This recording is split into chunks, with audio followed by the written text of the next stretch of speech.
السلام عليكم واهلا بيكم. معاكم احمد حمدي، وفي الدرس ده هنتعلم ازاي نضيف اصوات للفيديو.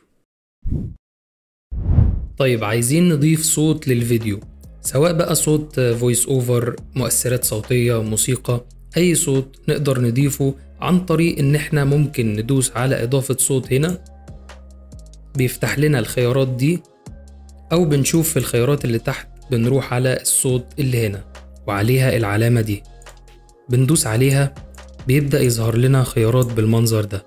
أول خيار عندنا وهو الأصوات، ببدأ أشوف أصوات. أول حاجة هنا أصوات من جوه البرنامج، دي أصوات موسيقى، فأنا بلاقي هنا أنواع موسيقى كتير جدا، نقدر نختار منها اللي احنا عايزينه، أو ممكن أبحث على اللي أنا عايزه بالمنظر ده.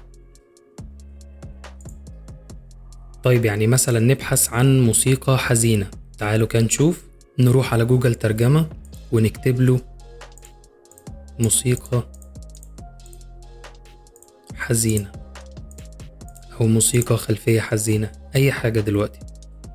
المهم إن احنا لازم نكتب باللغة الإنجليزية علشان مفيش بحث باللغة العربية. نعمل نسخ كده ونروح للبرنامج ونبدأ نبحث عن ساد ميوزك، بيظهر لنا موسيقى كتير هنا بالمنظر ده.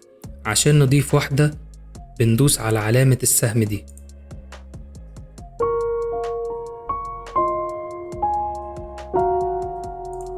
بيبدأ يسمعها لنا بالمنظر ده، بنضيفها من هنا كده. هي اتضافت على التايم لاين، نقدر نشغلها. تعالوا كده نشوف.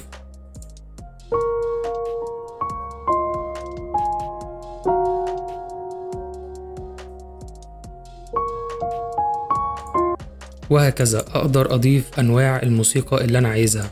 وهنلاقي هنا لما حددت على الموسيقى جاب لي إعدادات تعديل الصوت بالشكل ده. طيب، نحذف الموسيقى دي،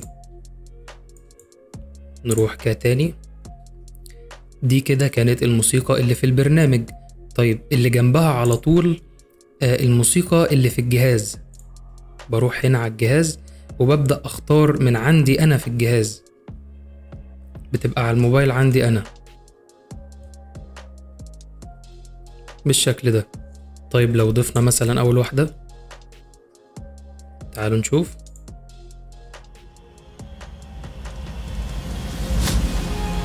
وهكذا انت بتبدأ تختار اللي انت عايزه. يبقى هنا لو اخترنا موسيقى من البرنامج أو من الجهاز، وهنا دي أصوات التيك توك، وهنا برضو الأصوات اللي انت حفظتها. يعني لو في صوت عجبك مثلا، رحنا هنا وفي صوت عجبك من هنا، بتدوس على علامة الحفظ دي، بيضيفها لك هنا للمفضلة، اهي ظهرت معانا بالمنظر ده. طيب، نرجع كده خالص. تاني حاجة موسيقى العلامة التجارية، ودي اللي بتبقى محفوظة في ايميلك بتاع الموقع. بعد كده لو عايز تتحقق من موسيقى من حقوق الطبع والنشر بتاعتها، بتقدر تتحقق من هنا. بعد كده مؤثر الصوت، هي دي المؤثرات الصوتية. والمؤثرات الصوتية بتبدأ تنقسم معانا لمؤثرات مثلا طبيعية زي الرياح والأمطار، صوت البحر، وهكذا. وفي مؤثرات بشرية زي صوت الضحك والعياط والصريخ والحاجات اللي زي كده. وفي أصوات بقى حركة، الموشن والانتقالات والحاجات اللي زي كده برضو. بتبدأ تبحث عن الأصوات اللي انت عايزها. هو هنا برضو مقسمهم لك، جايب لك أنواع أصوات. ترانزيشن، لو انت بتعمل انتقالة معينة ما بين المشهد والمشهد، ممكن تستخدم من الترانزيشن دول. وهنا بيقول لك مؤثرات رعب، تنفع في الفيديوهات المرعبة، زي مثلا تعالوا كده نسمع ده.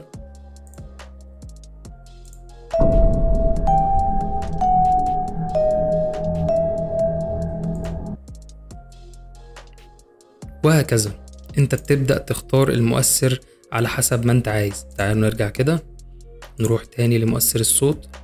طيب، ايه اشهر مؤثرات صوت عندنا؟ في مثلا الجليتش، تعالوا كده نبحث على جليتش، اهو هو موجود اهو.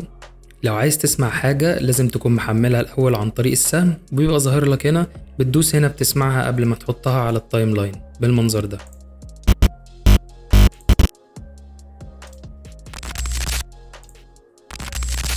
الجليتش ده مشهور جدا، وبرضو الكاميرا شطر.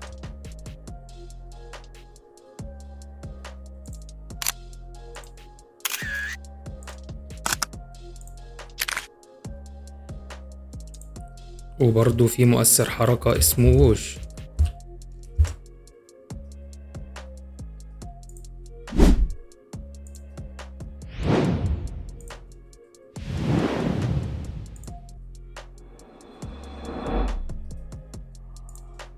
هسيب لك أسماء أشهر المؤثرات الصوتية بحيث أنت تبدأ تبحث عنها وتسمعها، وكمان في الملف اللي أنا سايبهولك هتلاقي مؤثرات صوتية تقدر تستخدمها بكل سهولة، وأنت واحدة واحدة هتتعلم أسماء مؤثرات جديدة وهتبدأ تجرب هنا وهنا لحد ما هتبقى محترف. طيب بنيجي على اللي بعد كده، وهو تحويل النص إلى الصوت، ودي يعني ميزة موجودة كده بس هي مش قوية في اللغة العربية، وكمان مفيش أصوات كتير بتدعمها. تعالوا كده نكتب أي حاجة ونجرب. ده الصوت اللي بيدعم العربي، أحمد حمدي، بالمنظر ده. نيجي نضغط على واحد تاني هلاقيه مش عايز يدعم اللغة العربية. بإذن الله في المستقبل يجيبوا حاجات بتدعم اللغة العربية وتكون كويسة. طيب ملناش دعوة بيها، مش مشكلة، دي مش من أساسيات المونتاج. طيب نيجي بعد كده عند استخراج، ودي بيستخرج لي الصوت من الفيديو. لو جيت اخترت أي فيديو هياخد لي منه الصوت بس. تعالوا كده نشوف. يعني لو جيت بالمنظر ده مثلا واخترت الفيديو ده ودوست استخراج الصوت وإضافته، استخرج لي الصوت بس من غير الفيديو. النهاردة هنتعلم كورس المونتاج عن طريق القصص، هتفهم بالمنظر ده. طيب نرجع كده. آخر حاجة عندنا وهي التسجيل. لو أنا عايز أسجل بصوتي،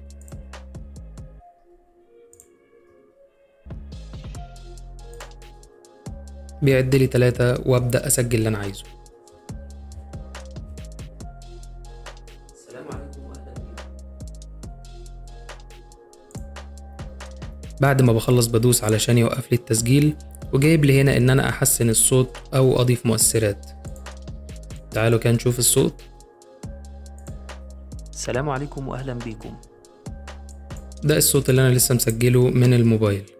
طيب مش كل الأصوات ممكن نلاقيها في البرنامج، في أصوات ممكن نبحث عنها على اليوتيوب أو على المواقع اللي احنا شرحناها قبل كده، وكمان هسيب لكم مواقع لتنزيل المؤثرات والموسيقى. وبس كده، أتمنى تكونوا استفدتوا. كان معاكم أحمد حمدي.